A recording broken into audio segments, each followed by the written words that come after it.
I thank the member for Boothby. The question is the motion be agreed to, and I call the member for Perth. Thank you, Deputy Speaker.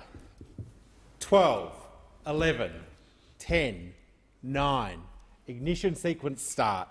6, 5, 4, 3, 2, 1, 0. All engines running. Lift off. We have a lift off. These were the words of NASA's Jack King as they launched the Apollo 11 mission to the moon.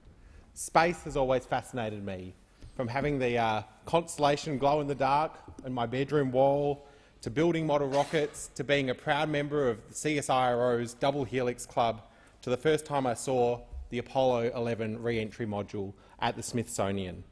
The exploration of space and humans landing on the moon is a constant reminder that anything is possible.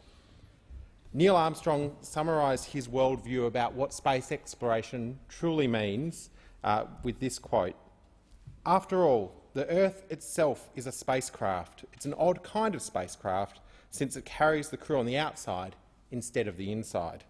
He went on with that analogy, noting that the Earth itself and space exploration are both acts of very careful balance, balancing the needs of oxygen, fuel, maintaining your spacecraft or your Earth so that you can survive.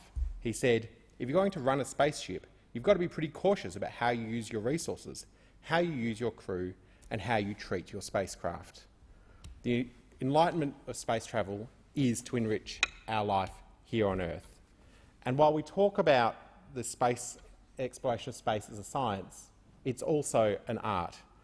The member for Wills highlighted the inspiration that art draws from the exploration of space, and I think it's appropriate to note that Apollo was the Greek god who dragged the sun across the sky, but was also the Greek god of music, dance and poetry.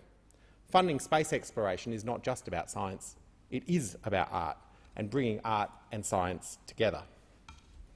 Western Australia played a proud role in that first moon landing that we've spoken about some 50 years ago. The NASA Carnarvon tracking station in the great north of Western Australia was essential. It sent the instruction for what they call the trans-lunar injection, that is, the directive to go out of Earth's orbit and towards the moon and into the moon's orbit. It also tracked the re-entry of that Apollo 11 module. It's why more space investment should be made in Western Australia. The location of the Space Agency in Adelaide was a disappointment for many Western Australians. We have so many space assets and some of the quietest access to the great unknown anywhere on Earth. The CSIRO manages the European Space Agency's Deep Space Tracking Station in New Norcia, some 130 kilometres from my electorate of Perth. The European Space Agency is keen to partner with the federal government to double the size of that facility, requiring just a $15 million investment, something that the government should consider and, in my view, agree to. Australia more generally, as everyone else in speaking in this debate has noted, should be very proud of our historical role, and we should be proud of what we can achieve in the next 50 years.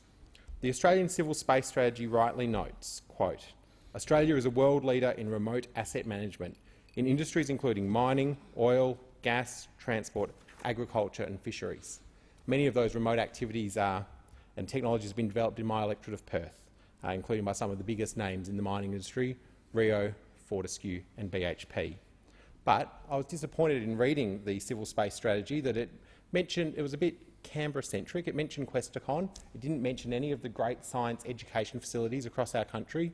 SciTech in my electorate should have deserved a mention if Questacon was worthy of a mention.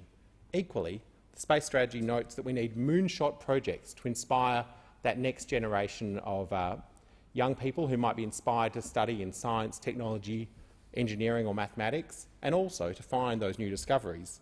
But again, the Space Strategy shies away from actually having any of those ideas. It doesn't actually highlight what one of those moonshots that Australia might take the lead on could be. Is it landing on Mars? Is it a permanent base on the moon? The building of a new international space station for the next 20 years? Or, as the member for Wills has said, the launching of Kenga-1 and the exploration of the moon via Wombat-1, a uniquely Australian space exploration. There is much to do in the exploration of space, and Australia rightly has an important role to play. Thank the member for Perth.